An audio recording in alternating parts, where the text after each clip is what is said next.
of fact, let's start off with that opening match. Yeah. Go ahead and start off with the I Quit match for the AEW Tag Team Championship. FTR, the defending champs, against Cage and Cope, with the added stipulation that if Cage and Cope lose this match, they can never team again, which, for the record, Tony, gives away your finish. Unless you were really trying to gun-ho and fuck everybody over, the assumption is going to be, all right, I guess Cage and Cope are winning the match. But it's how we got there.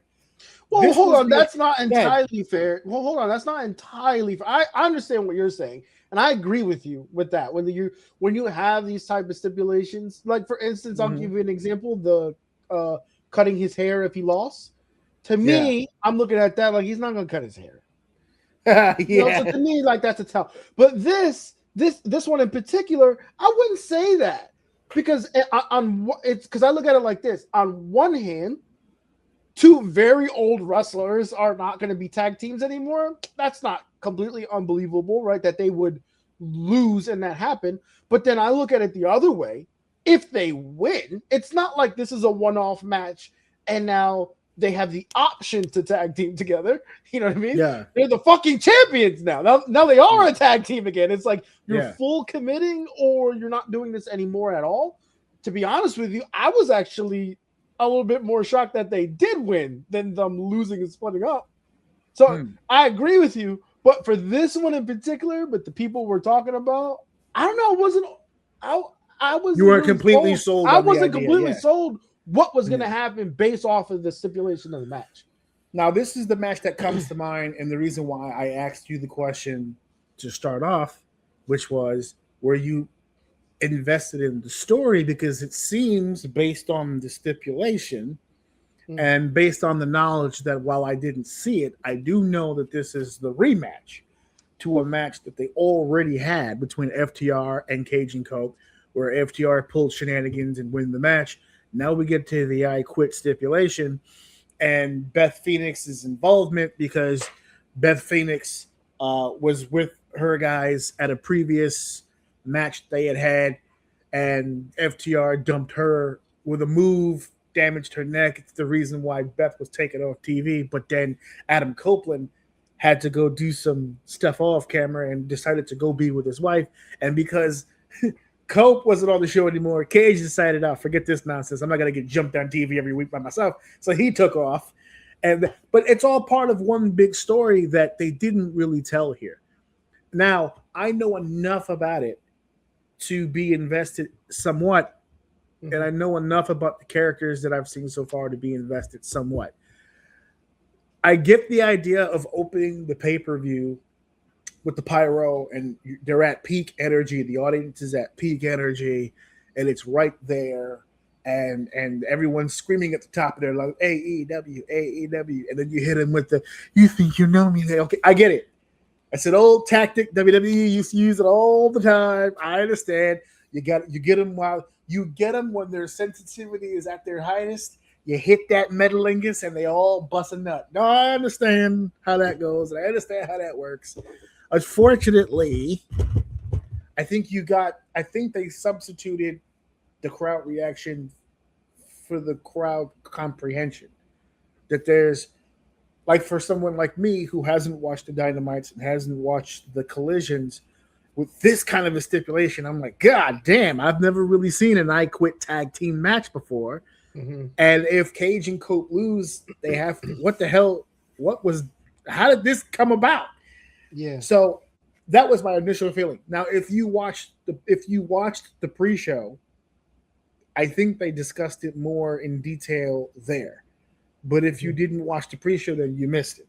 Which every time I tell people like that, they go, well, then you should have watched the pre-show. I don't have time. I already have to dedicate 4 hours and change to the goddamn. Yeah. Which is another reason, folks, by the way, there were 3 matches before this tag match. We're not talking about them because I didn't see them, because I didn't have time to see them. I already had to dedicate. I had to watch 3 shows this weekend. Yeah. I was sure. That's a lot for me, dude. That's a lot for me. Not you. I was sure it was. You know what? Not for nothing. How long did it take you to get through this? It's long enough. It felt like homework after a while. Did you do it in one day? No. I did AEW in 2 days. Okay, I did it in and 2 then as well. and Not and back-to-back then, days, by the way. and then I did Clash in Italy Sunday, but not at 2:00 later that day. Mm-hmm. And then Monday, instead of watching Raw, I watched AAA. That's how I that watched worked. AAA on Saturday as it happened. Yeah.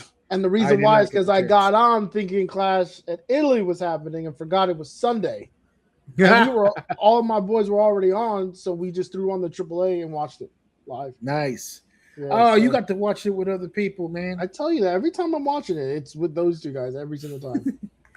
Well, what are your thoughts on this particular match? The fact that it's the I Quit match. It was cool. I'm not really big on the I Quit thing. I don't know. It's weird putting the mic in your you asshole. Like cool. Well, Christian did have the line of the night. What the hell? I banged your mother. They started saying like he banged your mom or some shit like that. First of all, as much as I love Cope's entrance, Cage's entrance with the numbers is like honesty, respect, and then they got asshole, the Titantron. I was like, and then the "Who's Your Daddy" chant, which I thought was great because that makes 2 people now in New York who get that chant from New Yorkers: Pedro Martinez and Christian Cage. That's who gets the "Who's Your Daddy" chants in New York City. This was as advertised. You knew going in, once I saw the card and what it was going to be, that this was the I Quit match. It's Cage and it's Cope. It's going to be. It's going to be innovative. They're going to pull some shit out. It was just nice to. I don't know.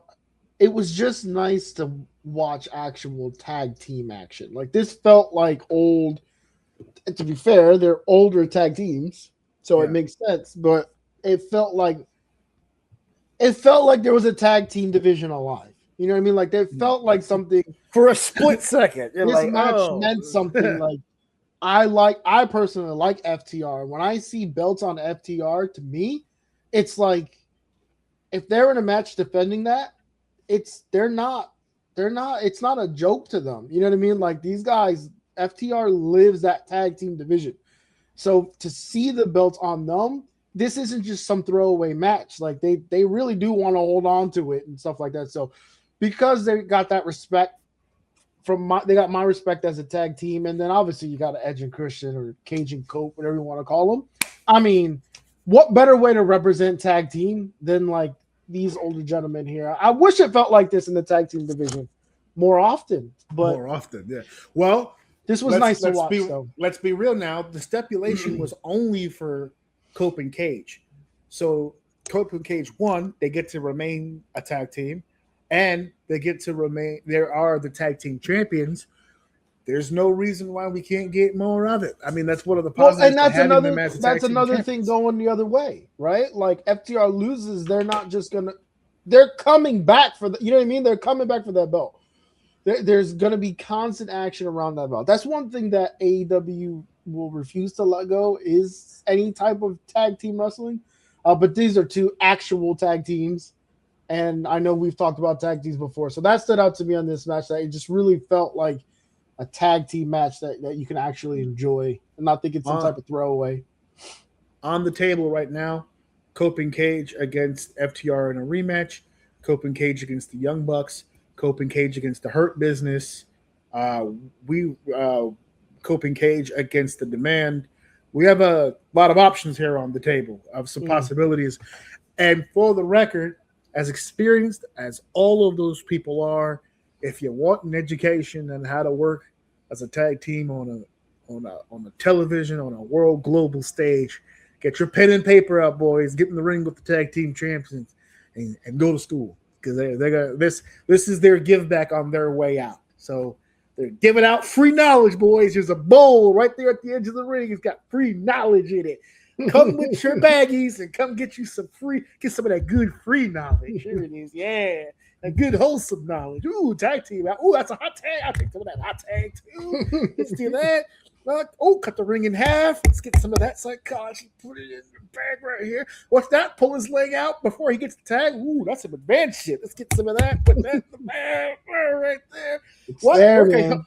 work a hold while still working heel work with the audience. I'll take 2 scoops of that. Thank you very much. There you go. Put it in the bag. Come get you some education. The whole objective of this match was to grab me out of the gate. Successful. I was invested. I was in.